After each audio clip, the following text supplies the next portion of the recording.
अस्सलामुअलैकुम dear students. Transformer कौन कौन है जिन्होंने ट्रांसफार्मर देखा हुआ या देखी हुई है? ट्रांसफार्मर मूवी की बात नहीं की जा रही। Transformer is a device. Transformer एक डिवाइस है जो कि आपने डेफिनेशन पढ़ी हुई है, जरा हम उससे थोड़ा हट के भी बात कर लेते हैं कि ट्रांसफार्मर एक डिवाइस है जो कि स्टेप अप या स्टेप डाउन करती है किसको? The AC voltage. ट्रांसफार्मर सिर्फ एसी के लिए वर्क करता है। जैसे मैंने अभी आपसे बात की, आपने शायद ट्रांसफार्मर को कभी देखा है या नहीं। ये होता है जनाब ट्रांसफार्मर, और ये स्टेप डाउन ट्रांसफार्मर होता है जो भी गली मोहल्ले में जो आपके एरियाज में आपको नजर आता है वो है स्टेप डाउन ट्रांसफार्मर। तो transformer is a device that transfers electrical energy from one circuit to another circuit through inductively coupled electrical conductors. ये एक इसकी डेफिनेशन है। एक डिवाइस है जो इलेक्ट्रिकली कपल्ड या इंडक्टिवली कपल्ड का मतलब ये होता है कि उनका कोई फिजिकल कनेक्शन नहीं है। उनके फिजिकल कनेक्शन के बगैर एक कॉइल से दूसरी कॉइल में अगर हम एनर्जी ट्रांसफर करें तो इसलिए इसको कहते हैं transformer.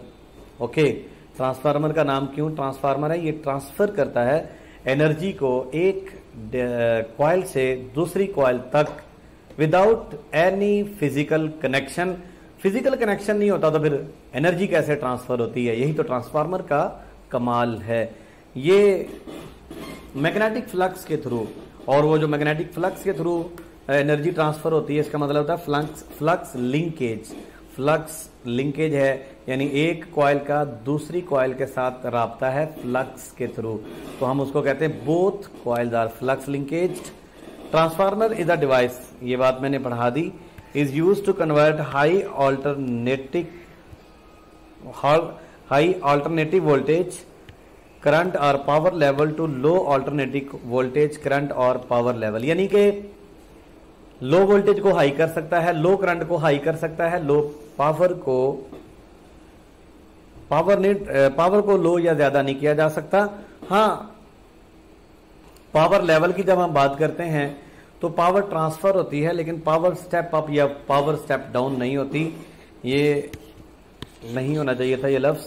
Is use to convert high alternative voltage current, ठीक है, और पावर लेवल टू, हाँ, हाई से लो की जा सकती है to low alternative voltage current और पावर, एंड वाइस वर्सा में लो पावर हाई में कन्वर्ट नहीं हो सकती।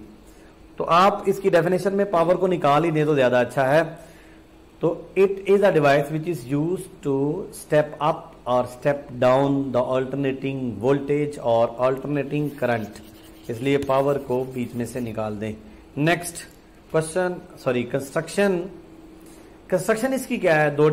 इसकी कॉइल है और उसके अंदर एक आयरन कोर होता है, rectangular core of soft iron in the form of soft iron इसलिए कहा गया क्योंकि इसके अंदर जो आयरन होता है उसको इजीली मैग्नेटाइज और डीमैग्नेटाइज किया जा सकता है।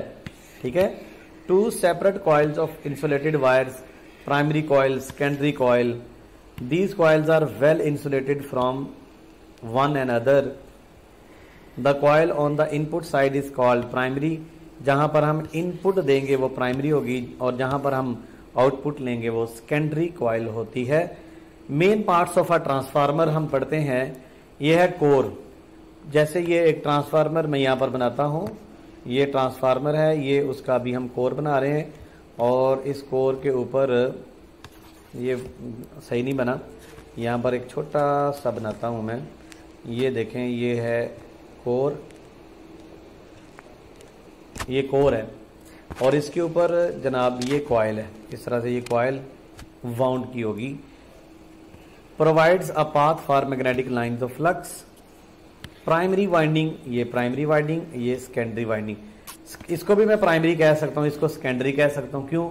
प्राइमरी उसको कहते हैं जहां पर इनपुट वोल्टेज दिया जाए और सेकेंडरी उसको कहते हैं जहां पर आउटपुट वोल्टेज दिया जाए।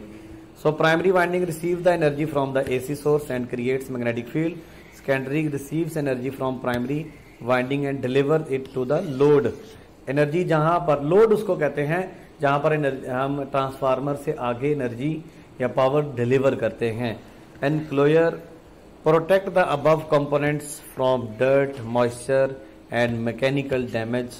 इसको कहते हैं एनक्लोजर। डेफिनेटली ट्रांसफार्मर, कभी भी आपने ट्रांसफार्मर देखा हो तो कभी भी आपको ये चीज़ें नज़र नहीं आती उसकी, इनके ऊपर ये एनक्लोजर होता है जो कि इसके डस्ट के ऊपर, मॉइस्चर एटसेट्रा से बचाता है। नेक्स्ट है वर्किंग प्रिंसिपल म्यूचुअल इंडक्शन है। Transformer basically work on the principle of mutual induction of two coils. A changing current in the first circuit creates changing magnetic field in the second circuit. This changing magnetic field induces a changing voltage in the secondary circuit. This effect is called mutual induction. यानी primary coil से flux के through secondary coil में जो induce EMF produce होती है वो है इसका प्रिंसिपल, और ये है म्यूचुअल इंडक्शन। ट्रांसफार्मर को मैं ज़रा इक्वेशंस को समझा दूं। ये है ट्रांसफार्मर। तो ट्रांसफार्मर में पहले मैं बना लेता हूं कोर। ये कोर एक रेक्टेंगुलर कोर है और इसके ऊपर कॉइल्स को हमने वाउंड किया है। वी वाउंड करेंगे कलर चेंज करके।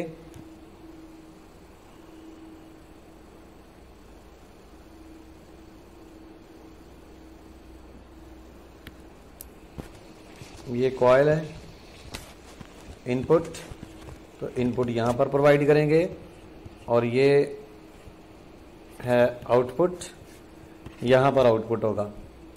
This is NS, this is NP।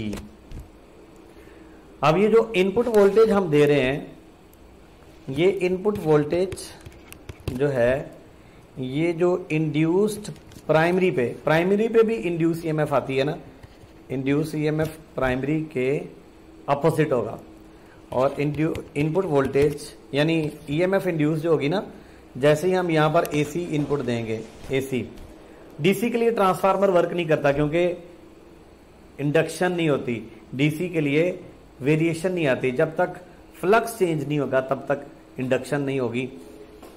ये इनपुट वोल्टेज जो है इसने ईएमएफ इंड्यूस करवाई, लेकिन अपोजिट साइन नेगेटिव क्यों लगाया?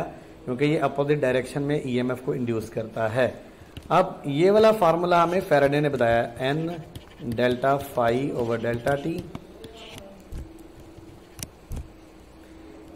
तो आएगा वी इनपुट का फार्मूला आ गया N P delta phi over delta T. इसी तरह अब वीपी इन, वी इन को मैं वीपी भी लिख सकता हूं।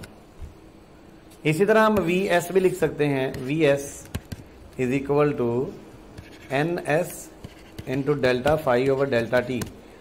अब फ्लक्स दोनों में एक जैसा चेंज होगा, जो प्राइमरी में होगा उतना ही सेकेंडरी में चेंज होगा। अब हमारे पास दो इक्वेशन आ रही हैं, इक्वेशन 1 और 2। इनकी रेशो लेंगे तो हमें मिलेगा V P over V S, N P over N S.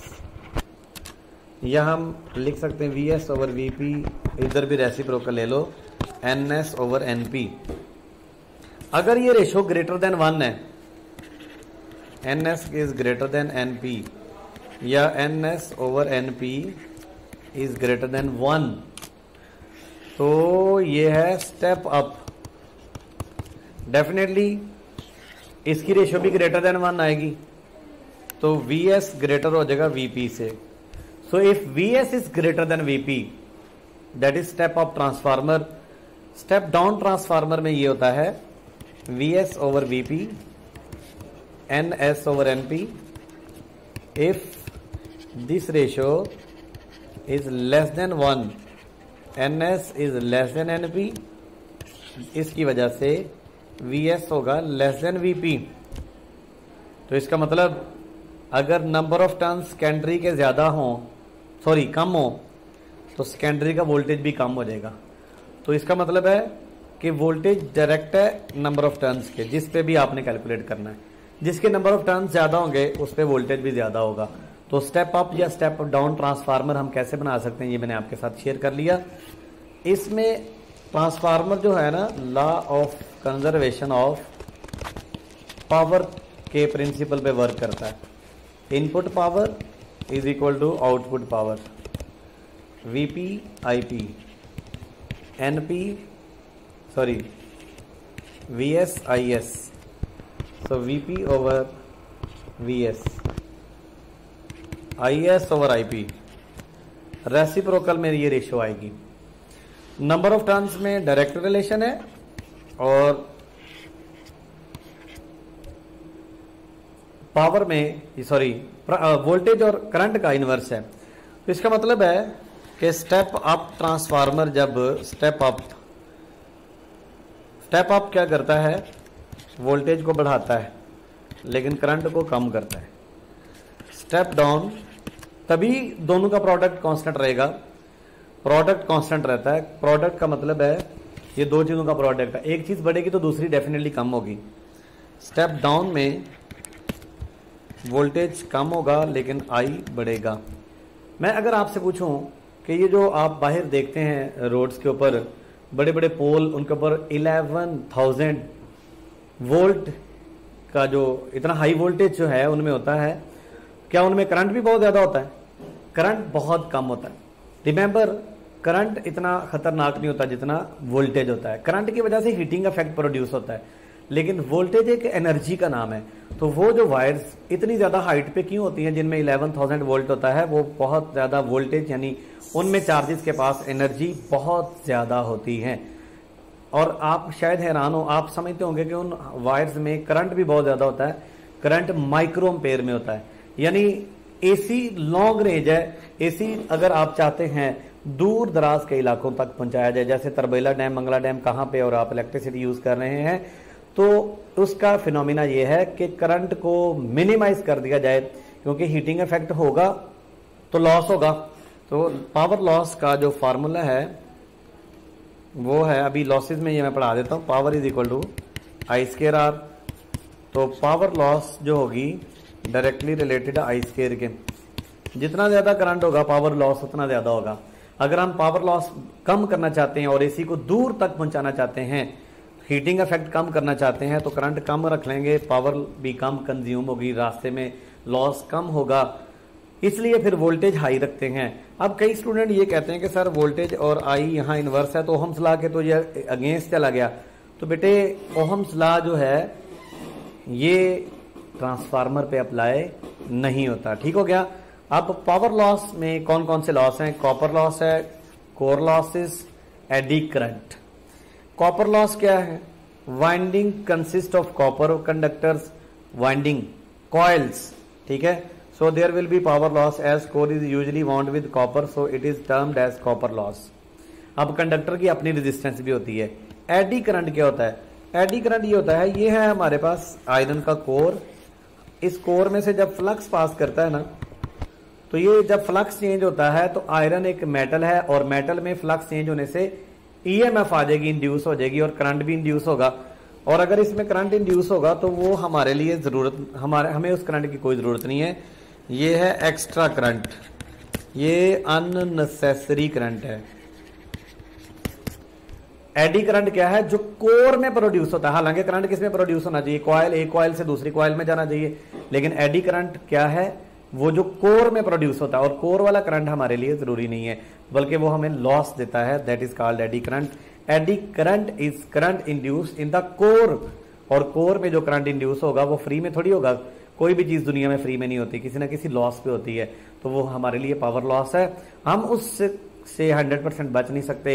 एक काम हम कर सकते हैं कि वो आयरन कोर में इंसुलेटिंग शीट्स रख दे, शीट्स के दरमियान आयरन की वो प्लेटें होंगी, उनमें करंट इंड्यूस तो होगा, फ्लो नहीं होगा, ठीक है। Hysteresis loss, it is due the friction between the domains of iron core. आपको पता है कि आयरन कोर के अंदर एक तो फ्लक्स चेंज होने से करंट आ गया, दैट इज एडी करंट। लेकिन आयरन कोर जो है ये मैग्नेटिकली फेरोमैग्नेटिक मटेरियल है और करंट अपनी बार बार डायरेक्शन बदलता है। बार बार डायरेक्शन बदलेगा तो मैग्नेटिक डोमेन्स भी बार बार डायरेक्शन बदलेंगी। मैग्नेटिक डोमेन्स फेरोमैग्नेटिक मटेरियल में होती हैं। वो मैग्नेटिक डोमेन्स बार बार ऐसे होंगी तो वो फ्री में होंगी नहीं, वो भी किसी ना किसी खर्चे पे होंगी, कोई ना कोई एक्सपेंसेस होंगे, कोई ना कोई लॉस होंगे, और वो है हिस्टेरेसिस लॉस। इसलिए हम एक ऐसा मटेरियल रखते हैं आयरन कोर, या कोर ऐसे मटेरियल का होना चाहिए जैसे आयरन है, जो इजीली मैग्नेटाइज डीमैग्नेटाइज हो जाए। स्टील का कोर हम नहीं बनाते क्योंकि स्टील को मैग्नेटाइज डीमैग्नेटाइज आसानी से नहीं किया जा सकता। ठीक हो गया, ये क्वेश्चन है। आपने इस क्वेश्चन को पढ़ के मुझे आंसर देना, ये इतना मुश्किल सवाल नहीं है, मैं अभी आंसर नहीं बता रहा। और एक चीज ये है, एफिशिएंसी जो होती है वो power out over power input से कैलकुलेट की जा सकती है। एफिशिएंसी आउटपुट ओवर इनपुट, ठीक है। नेक्स्ट, इस क्वेश्चन का आंसर दीजिए, इसको भी आपने कैलकुलेट करना है। वीडियो को पॉज कीजिए और इसका जवाब दीजिए। कर ली पॉज, अब सोचिए। अब आप में से बहुत सारे स्टूडेंट ऐसे होंगे जिनका शायद इसमें आंसर ही ना हो, तो पहली बात है बेटे, आंखें खोल के रखनी है ताकि आपको ये पता चले कि डीसी सोर्स लगा हुआ है, डीसी के लिए ये वर्क नहीं करता। So answer is delta. तो पूरी ईमानदारी से जरा बताइए कि कौन कौन है जिन्होंने इसको सॉल्व करने की कोशिश की। ठीक है, ट्रांसफार्मर खत्म हो जाता है। इसके बाद है एसी सर्किट्स। एसी क्या है, सॉरी, एसी को हमने पढ़ना है, एसी करंट को, ऑल्टरनेटिंग करंट। तो ये एसी जनरेटर से जो हमें वोल्टेज मिलता है वो है V naught sine omega T. ये है इंस्टेंटेनियस वैल्यू, ये मैक्सिमम वैल्यू है। और साइन थीटा यानी टाइम के साथ ये वेरी करता है। इसका ग्राफ ऐसा बनेगा, इस तरह। करंट के लिए फॉर्मूला होगा I naught sine omega T. यह है इंस्टेंटेनियस वैल्यू। और एक होती है पीक वैल्यू। पीक वैल्यू होगी वी नॉट वोल्टेज के लिए, और करंट के लिए होगी I naught. AC changes its polarity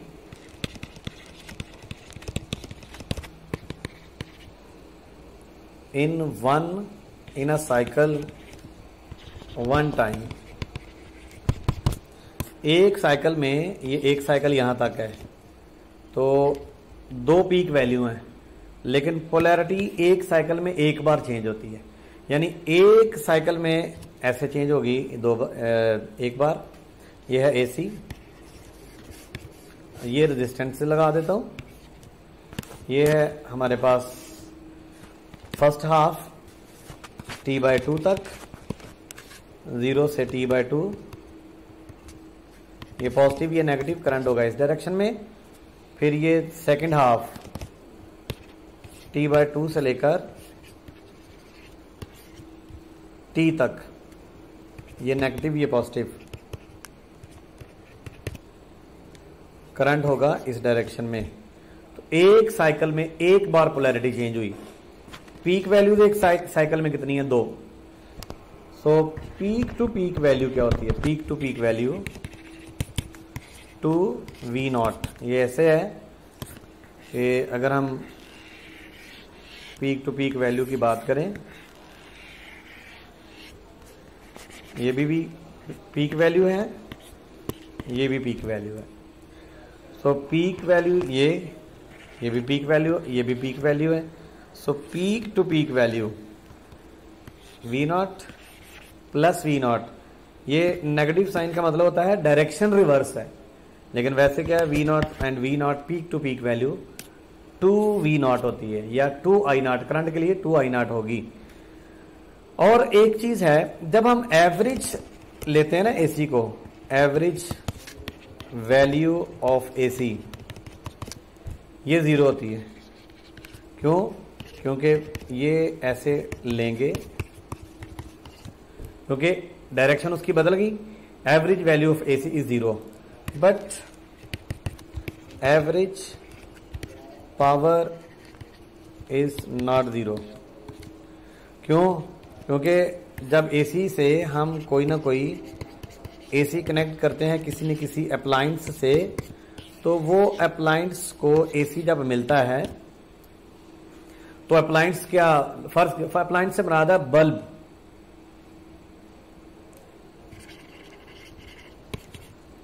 अगर एसी किसी बल्ब से कनेक्टेड है तो बल्ब लाइट तो दे रहा है ना, पावर कंज्यूम हो रही है, लेकिन एसी की एवरेज वैल्यू 0 है। आपने अगर वोल्ट मीटर अप्लाई किया, वोल्ट मीटर ने भी हमें रीडिंग दी। अब वोल्ट मीटर कौन सी रीडिंग देगा, सवाल ये पैदा होता है। एसी तो ऐसे वेरी कर रहा है, वोल्ट मीटर ये रीडिंग देगा, ये रीडिंग देगा, ये रीडिंग देगा, ये देगा, ये देगा, कौन सी भी रीडिंग देगा? इस सवाल का भी जवाब दीजिए। जब आप वोल्ट मीटर लगाते हैं, एसी तो वेरी कर रहा है, 0 से मैक्सिमम, मैक्सिमम से फिर 0, फिर अदर डायरेक्शन मैक्सिमम, फिर 0। आपने जैसे ही वोल्ट मीटर लगाया, वोल्ट मीटर रीडिंग दे रहा है, कौन सी रीडिंग देगा? ये जीरो वाली, अगर ये वाली रीडिंग आप कहते हैं तो जीरो है, ये वाली रीडिंग कहते हैं तो मैक्सिमम है, ये भी जीरो है, ये अदर मैक्सिमम है, ये भी जीरो है। इसका मतलब है वोल्ट मीटर कोई ऐसी रीडिंग मेजर करे, ये तो बदलती हुई रीडिंग है, हमें तो वोल्ट मीटर को कोई स्टेबल रीडिंग देनी चाहिए। स्टेबल रीडिंग क्या फिर एवरेज देता है? एवरेज भी नहीं देता, एवरेज जीरो होगी, लेकिन एसी तो पास कर रहा है, बल्ब ऑन है, लाइट ऑन है, एसी ऑन है। फिर वोल्ट मीटर क्या रीड करता है? वोल्ट मीटर रीड करता है रूट मीन स्क्वायर वैल्यू। फिर इसकी हमें जरूरत पड़ी root mean square value. Root mean squared value actually होता यह है कि हम एक ऐसी वैल्यू लेना चाहते हैं जो जीरो भी ना हो और हमें रीडिंग भी मिले, और वो रीडिंग स्टेबल रीडिंग हो। इसका मतलब है इंस्टेंटेनियस। अच्छा, ये जो मैंने बात की कि वोल्ट मीटर कौन सी रीडिंग लेता है, वोल्ट मीटर इंस्टेंटेनियस रीडिंग नहीं लेता। इंस्टेंटेनियस का मतलब है आपने पहले मेजर किया, जीरो आया, फिर मैक्सिमम आया, फिर जीरो आया, आप वोल्ट मीटर बार बार लगाते जाओगे तो इसका मतलब है इंस्टेंटेनियस वैल्यूज बार बार बदलेंगी, वोल्ट मीटर की रीडिंग बार बार बदलेगी। इसका मतलब वोल्ट मीटर इंस्टेंटेनियस रीडिंग नहीं देता, एवरेज भी नहीं देता। चलो, तो फिर कौन सी देगा? ये है root mean square value. Root mean square value कैसे आती है? ये है पॉजिटिव हाफ, सॉरी हाँ, ये first positive half, second positive half. पहले हम काम क्या करते हैं? स्टेप वन में हमने स्क्वायर किया, स्क्वायर कर लो। स्क्वायर करने के बाद ये जनाब चला गया यहां पर। सपोज ये 3 वैल्यू थी तो स्क्वायर किया तो 9 होगी। इसका भी स्क्वायर किया तो ये भी ऊपर ही जाएगी वैल्यू, ठीक है ना। इसका स्क्वायर करेंगे, ये भी ऊपर वैल्यू जाएगी। तो नेगेटिव का स्क्वायर करने से वो पॉजिटिव हो जाता है। उसके बाद हमने एक काम किया, हमने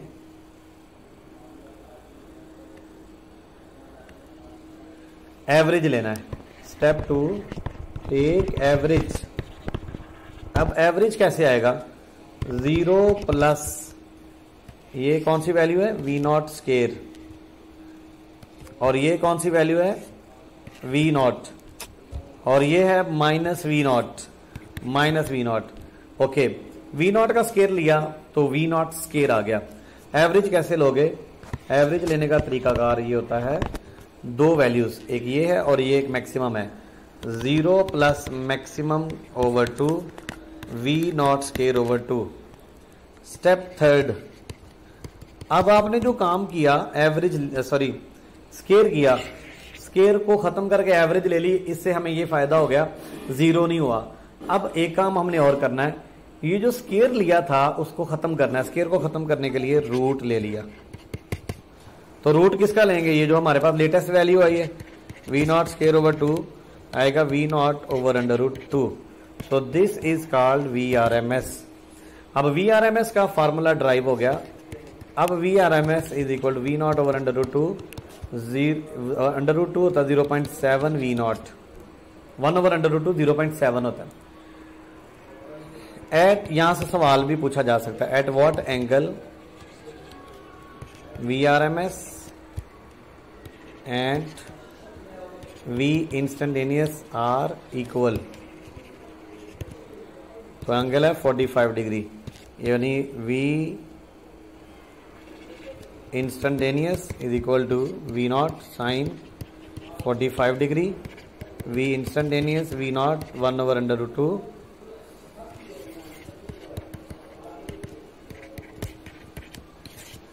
वी आर एम एस हो गया ये।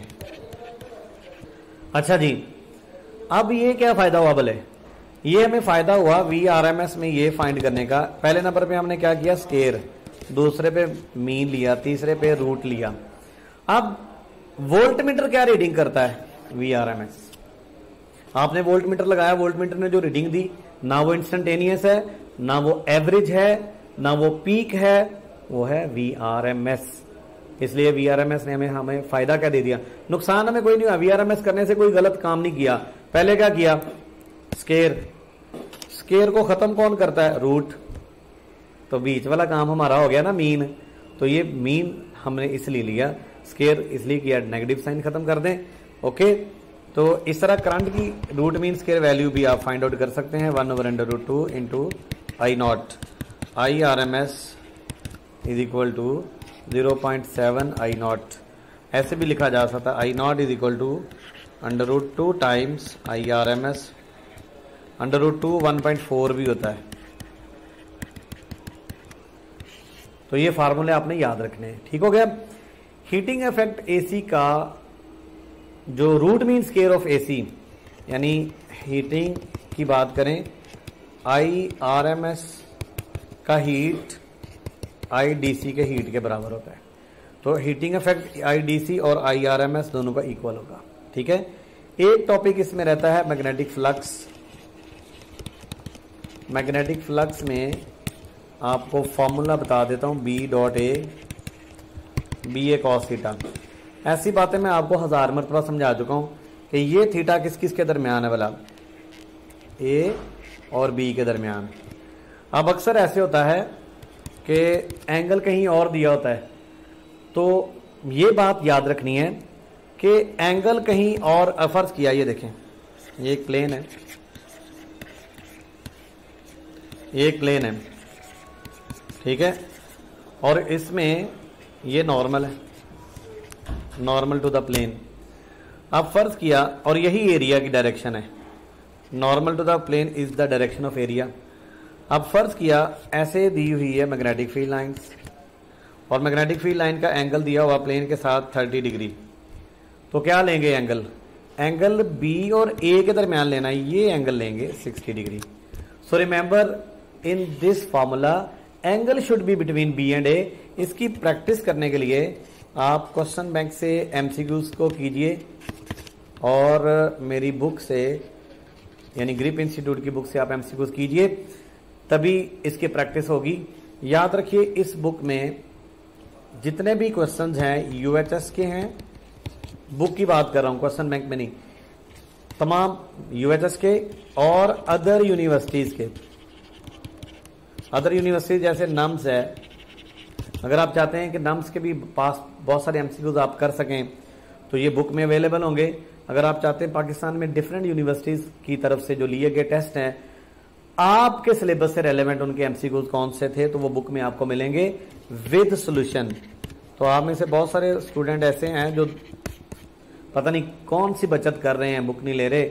अगर आप चाहते हैं कि आपकी प्रिपरेशन बेहतरीन हो तो इस बुक में से जितने भी MCQs हैं और उनके जो सोल्यूशन है, टेक्निकली आंसर दिए हुए हैं, आंसर भी टेक्निकली दिए हुए हैं, स्मार्ट वर्क से आंसर समझाए हुए हैं, तो आप बुक लेंगे तो आपको उसकी इफेक्टिवनेस का पता चलेगा, वो कितनी इफेक्टिव होगी इंशाल्लाह ताला आपके लिए।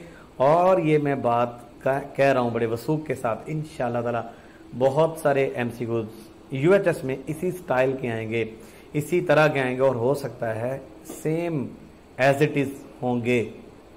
ठीक है। अब ये डिपेंड करता है आप पे, आपको मटेरियल वो इस तरह का क्वेश्चन बैंक, और ये वाला मटेरियल मैं दावे से ये भी कह सकता हूं कि किसी और इदारे ने नहीं दिया। अब आप पे डिपेंड करता है आप इसकी कितनी प्रैक्टिस करते हैं। ठीक हो गया। अपना ढेर सारा ख्याल रखिएगा। ये यूनिट कंप्लीट हुआ चाहता है। अल्लाह हाफिज।